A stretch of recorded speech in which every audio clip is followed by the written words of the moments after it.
आपके लिए कोई भी स्थान परमात्मा को समझ में नहीं आएगा कि ऐसे अकलमंद लोगों के लिए कौन सा स्थान बनाया जाए। इसलिए आपसे कृपया विनंती है कि आप आज अगर इसको पा भी लें तो इसको आगे बढ़ाएं। हमारा सेंटर है, आप यहाँ से किताब ले जाएं और ये लोग आपको समझा देंगे वहाँ पर, और उसको समझ लें, पूरी तरह से इसमें गतिमान हो और आप सेंटर में ज़रूर जाया करें और वहाँ अपनी प्रगति करें। ये विशुद्धि चक्र की बात है। जब कुंडलिनी विशुद्धि चक्र को लांघ जाती है तो आज्ञा चक्र पे आ जाती है। आज्ञा चक्र जो है ये हमारे ऑप्टिक थैलेमस जो जहाँ पर क्रॉस करते हैं उसके सेंटर में बराबर एक बड़ा सूक्ष्म सा सेंटर है। इससे हमारा पिट्यूटरी और पीनियल दोनों ग्लैंड्स को भी कंट्रोल करते हैं और इसी से हमारी आँख पर भी असर आती है, क्योंकि ऑप्टिक नर्व भी वहाँ से गुजरती है। जिसका आज्ञा चक्र जहाँ पर कि मेरा सिंदूर लगा हुआ है ये खराब हो जाता है उसकी बुद्धि भी भ्रष्ट हो सकती है। पागल आदमी का यह आज्ञा चक्र खराब हो जाता है।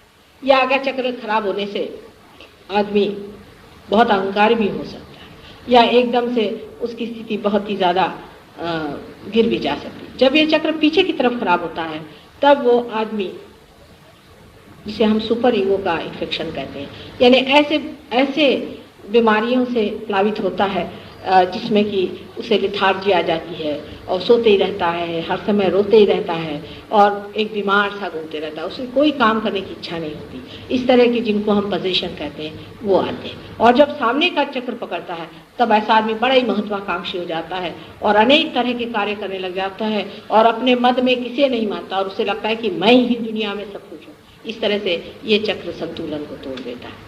ये चक्र जो है यहाँ पे गणेश जी का ही अवतरण है और वो गणेश जी का अवतरण ईसा मसीह का है।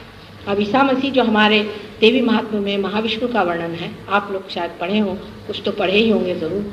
तो वो महाविष्णु का जो वर्णन है वो बिल्कुल ईसा मसीह से मिलता है और वो गणेश जी से किस तरह से महाविष्णु तत्व बनाया गया उसको पढ़ने लायक है। अगर आप पढ़ें तो आपको पता होगा मैं जो कह रही हूँ एक एक बात सही है। इस चक्र को जब कुंडलिनी लांघ जाती है तब आप निर्विचार हो जाते हैं, एकदम निर्विचार हो जाते हैं। आप अपने तरफ अगर चित्त दें तो आपके अंदर कोई भी विचार नहीं आ रहा।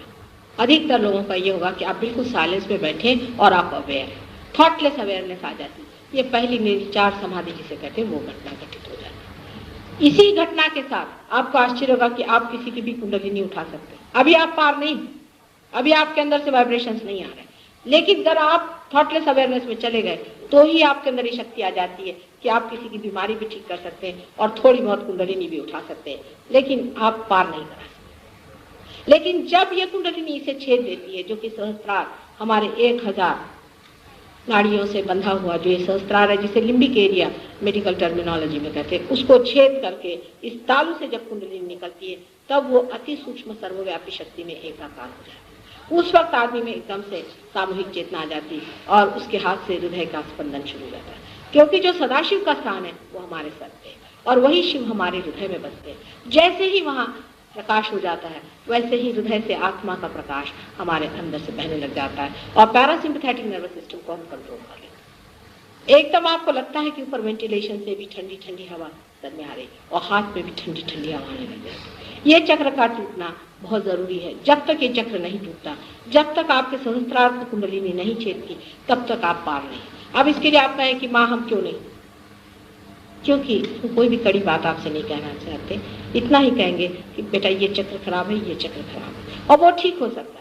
आपको इससे आइडेंटिफाई नहीं होना चाहिए कि हमने ये गलती की या हमने वो बुराई की, ये पाप किया है, कुछ नहीं। ये सब चीज़ टूट जाती है, क्योंकि पाप पुण्य भी आप अपने ईगो से करते हैं। अगर ईगो और सुपर ईगो दोनों इस तरह से हट जाए तो फिर आप दूसरे ही हो जाते हैं। आप जो थे वो अब रहते नहीं, आप वो हो जाते हैं जिसे हम आत्मा कहते हैं। आप आत्मा के आँख से देखने लग जाते हैं। जब तक आप पानी में हैं तब तक आपको डूबने का डर रहता है। जैसे ही आपको हमने बोट में रख दिया आप पानी की ओर देखते रहते हैं। लेकिन इस बीच की जो स्थिति होती है कि जब तक आप ऊपर चढ़ जाएं और पूरी तरह से स्थिर हो जाए, यही स्थिति ज़रा नाजुक होती है। इसीलिए सहज योग के लिए मैंने कहा है कि पाने के बाद भी आपको थोड़ा सा स्थिर होना पड़ता है।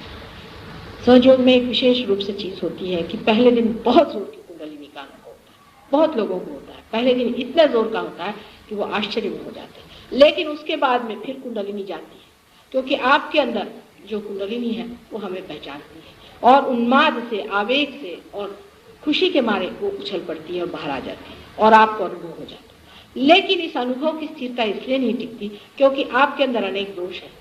जैसे कि बाढ़ आ करके नदी आगे बढ़ जाए, लेकिन उसके अंदर से गड्ढे वगैरह जो हो वो फिर बाद में भरने लग जाते। उसी प्रकार कुंडलिनी जाकर आपके अनेक जो रोग हैं, आपकी जो तकलीफें हैं, उसको सबको भरते रहते। लेकिन एक बार ये अनुभव होने के बाद ये होता नहीं है, थोड़ा उसको संजोना पड़ता है। जैसे कि बीज पनप भी जाए, उस बीज को बहुत संजोना पड़ता है, उसको संभालना पड़ता है। अब आप सोचिए कि बीज का अंकुर इतनी सघन जमीन के अंदर से किस तरह से फूट कर निकलता है, लेकिन जब बाहर आता है तब उसको बहुत संभालना पड़ता है। उसी प्रकार कि आपको भी अपनी रियलाइजेशन को बहुत संभालना पड़ता है। ये बहुत ही महत्वपूर्ण है, इसे आप पाएं और इसका आनंद आप उठाएं। आज भी आपके मुंबई शहर में मैं कहूँगी हज़ारों लोग हैं जिन्होंने इसे पाया है और उसके आनंद में मुझे कभी कुछ मिल भी जाते हैं, कुछ चिट्ठी भी लिखते हैं, लेकिन आप भी इसे पा करके और संतुष्ट हो। अब मैं देखना चाहती हूँ कि आप कितने लोगों के हाथ में ठंडा आ रहा है। आप इस तरह से हाथ, अब बीच में से मत उठिए। बहुत से लोगों को लेक्चर का ही शौक होता है, लेक्चर सुना चल दिए। बहुतों को दर्शन का होता है। पहले तो दर्शन हो गए माता जी के, अब चाहिए अब दर्शन करने के लिए आना थोड़ी है, कुछ पाने के लिए आना। फिर उसके बाद कुछ लोग आते हैं वो सिर्फ लेक्चर सुनने के लिए। लेक्चर बड़ा अच्छा हुआ माता जी को, लेक्चर सुनने से अभी उसका फल तो ले। लेक्चर देने की कोई जरूरत ही नहीं है वास्तविक, और बगैर लेक्चर के आप बैठेंगे थोड़ी। आंख बंद कर लें सब। आंख बंद करते वक्त ये देखें कि आपकी आंख की पुतलियां जो हैं वो फड़के ना। अब देखिए इसमें ये है कि हम ही को अपना सर्टिफिकेट देना, कोई दूसरों से वाद विवाद से नहीं होना, कोई झगड़े से नहीं होना, किसी से नहीं होना।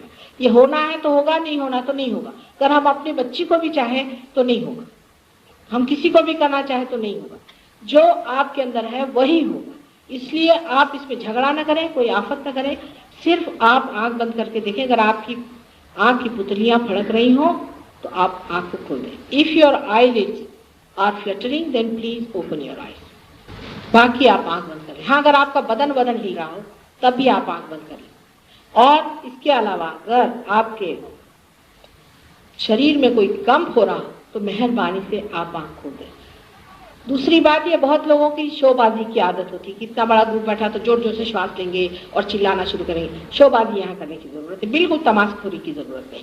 ये बिल्कुल चीज अंदर घटित होती है, बहुत शांतिपूर्वक होती है, और इसमें कोई भी तमाशखोर डिस्टर्ब करने की कोशिश ना करे। अगर तमाशा करना है उसके लिए और जगह बनी हुई, वहां आप जाइए। हमारे यहाँ बिल्कुल शांति से इसे पाए और इस बेवकूफ़ी में अपना समय बर्बाद न करें। ये बहुत गहन और महत्वपूर्ण चीज है, गंभीरता से इसे पाए। आंख बंद कर लें थोड़ी देर। Please close your eyes. Please close your eyes. Please put your hands towards me and close your eyes.